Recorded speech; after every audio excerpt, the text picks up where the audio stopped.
King of the vegetables అంటే వంకాయనే కదా. వంకాయ కూర అంటే ఎవరికి ఇష్టం ఉండదో చెప్పండి. అందులో గుత్తొంకాయ అంటే అందరికి ఇష్టమే ఉంటుంది. కానీ అది చేయాలంటే కాస్త కష్టం. అదే కొంచెం టైం ఎక్కువ పడుతుంది. ఎప్పుడు పడితే అప్పుడు చేయలేము. ఫ్రీగా టైం ఉన్నప్పుడు, కొంచెం ఖాళీగా ఉన్నప్పుడు అయితే చేయగలం. కొంచెం తక్కువ టైంలో కూడా గుత్తి వంకాయ చేసుకోవచ్చు. అది ఎలాగనేది ఈ వీడియోలో చూసేయండి. నేను అమావాస పున్నానికి అప్పుడప్పుడు మార్కెట్కి పోతా ఉంటా. ఈసారి నేనే పోయినా. ఆడ వంకాయలు చాలా ఫ్రెష్గా మంచిగా కనిపించినాయి. అందుకని చెప్పి చిన్న చిన్న ఏరుకొని ½ కిలో పట్టుకొచ్చిన.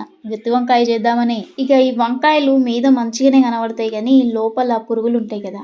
అందుకని చెప్పి 2 వైపులా ఇట్లా కాట్లు పెట్టుకోవాలి, 4 ముక్కలు వచ్చేటట్టు. అట్లని మొత్తం కట్ చేయొద్దు. హాఫ్కి కట్ చేసి పురుగులు ఉన్నాయా లేవా ఒకసారి చెక్ చేసుకొని సాల్ట్ వాటర్లో వేసేసుకుంటే సరిపోతుంది. ఇట్లా సాల్ట్ వాటర్లో వేసుకొని పక్కకు పెట్టుకున్నాక ఇప్పుడు కూర ఇట్లా చేద్దామో చూద్దామా. ఇక గుత్తి వంకాయ అన్నా మసాలా వంకాయ అన్నా దానికి మసాలా కంపల్సరీ కదా. ఇక మరి మసాలా ప్రిపేర్ చేద్దామా.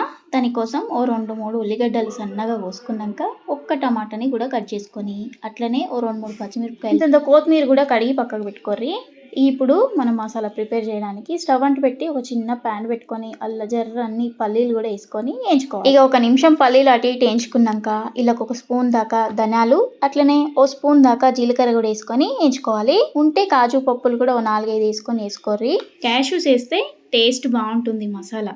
అట్లనే దించే ముంగట 1 స్పూన్ అన్ని నువ్వులు కూడా వేసుకొని ఫ్రై చేసుకొని పక్కకు పెట్టుకున్నాం అనుకో అవి చల్లకైతాయి. ఇక మీరు కూర ఎల్లు వండుతారు, గిన్నెలు వండుతారా, ప్యాన్లు వండుతారా, కుక్కర్లో వండుతారో అది తీసుకొని దానిలో కొంచెం నూనె వేసుకొని ముందుగా కడిగి వేసుకున్న ఉల్లిగడ్డ, టమాటా అట్లనే కొత్తిమీర, పచ్చిమిర్చి వేసుకొని ఒక్క 2-3 నిమిషాలు మెత్తగా అయ్యేదాకా ఫ్రై చేసుకోవాలి. కొంచెం అవి ఫ్రై కాగానే ఒక మిక్సీ గిన్నెలకు వేసుకొని చల్లకైనాక ముందుగా ఫ్రై చేసుకున్న పప్పులన్నీ వేసుకొని దానిలో కొంచెం కారం, ఉప్పు అట్లనే నానబెట్టుకున్న చింతపండుని నీళ్ళతో సహా వేసేసుకొని ఇక ఇట్లా మెత్తగా గ్రైండర్ పట్టుకోవాలి. ఇక వంకాయలకు మసాలా రెడీ అయిపోయింది. దీన్ని పక్కకు పెట్టేసుకొని ఇప్పుడు అదే ప్యాన్లకి నువ్వు కూరలకు కావాల్సినంత నూనె వేసుకోవాలి. నూనె వేడైనాక రా మసాలాలు అంటే చెక్క, లవంగాలు, యాలకులు అట్లనే షాజీరా, బిర్యానీ ఆకు కూడా వేసుకొని ఫ్రై చేసుకున్నాక ఉల్లిగడ్డలు, పచ్చిమిర్చి కూడా వేసుకొని ఫ్రై చేసుకోవాలి. ఇక అవి ఫ్రై కాగానే అల్లం వెల్లుల్లి పేస్ట్ అట్లనే ఇంత పసుపు కూడా వేసుకొని మంచిగా ఫ్రై చేసుకున్నాక ఇక వంకాయలను కూడా వేసేసుకొని మంచిగా అటు ఇటు కలుపుకోవాలి.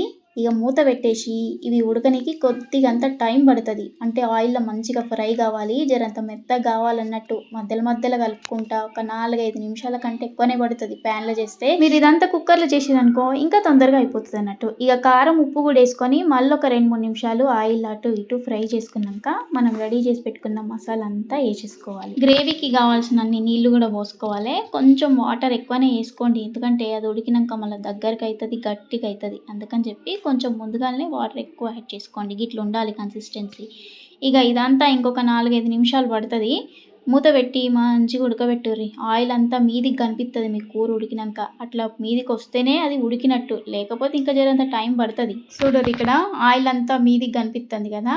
ఇట్లా ఏ కూర అయినా సరే ఆయిల్ గిట్లా మీదికి వచ్చేదాకా ఉడకబెడితే కూర పర్ఫెక్ట్గా ఉడికినట్టు, టేస్ట్ కూడా మంచిగా ఉంటుంది. ఇక మీద కొంచెం గరం మసాలా చల్లుకొని ఇంత కొత్తిమీర కూడా వేసుకొని మళ్ళీ పారు అటు ఇటు కలిపి పొయ్యి బంద్ చేయర్రి. అంతే, ఇక వంకాయ కూర రెడీ అయిపోయింది.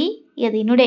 ఇక ఇష్టం ఉన్నోళ్ళు అయితే ముద్దకు ముక్క లెక్క లేపేస్తారు. మీరు ఎంత వండినా అది తక్కువనే అనిపిస్తుంది. వండినప్పుడేమో బాగానే అనిపిస్తుంది, కానీ తినేటప్పుడే పోతూనే ఉంటుంది కడుపులకు. అట్లా అంత బాగుంటుంది గుత్తి వంకాయ. ఇక నాకేమో నోరుతుంది, తిందామని ఆపచ్చినాయి. ఇదేమో వేడివేడిగా ఉంది. ఇక అట్లా నాగమాగం తిన్నామంటే నోరు కాలుతుంది, అందుకే ఊదుకుంటా తింటన్నా. ఇక వంకాయ అయితే అదిరిపోయింది. చేపల కూర తిన్నట్టు ముక్క కొరుక్కుంటా బొక్కలు పక్కకు పెట్టినట్టు ఈకల్ని పక్కకు పెట్టుకుంటా తింటూనే ఉంటారు. అంత బాగుంటుంది మరి వంకాయ కర్రీ. ట్రై చేస్తారా మరి సార్ మీరు? రెసిపీ నచ్చితే లైక్ చేయండి. ఇక మా చిన్నోడు పిలుస్తుంటూ పోతా, మళ్ళీ బాయ్, ఉంటా.